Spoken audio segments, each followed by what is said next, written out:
right, now I'm going to show you how to use the button maker. So you need all of your supplies. Your already cut out paper. You're going to need one of these things here, a clear film, and then your button back. Or if you're making a keychain, then you're going to need the different sort of backing. Oops, these are stuck together. That has the little slit in it.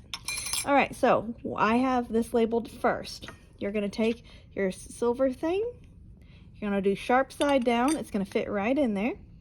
You're going to put your paper on top of it. And then you're going to put your clear thing on top of it. So you want your design to be where the top of your button is going to be at the top of this thing. So opposite of where this word first is.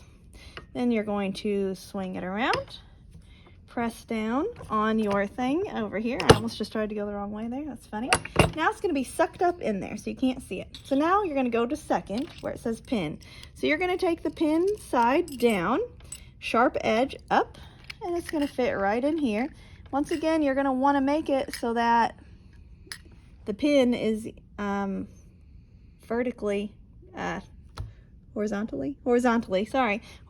this way. All right. Then you're going to do that. You're going to punch it again.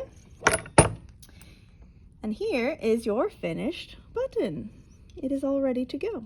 Now, if you were doing a keychain, instead of using the button back, you would use this back that has a little slot in there. You would put that in there for the second, sharp edge up. Once again, you would snap it through, and then you would come up with the keychain that you would then attach this little keychain thing for. And that is it. Easy peasy.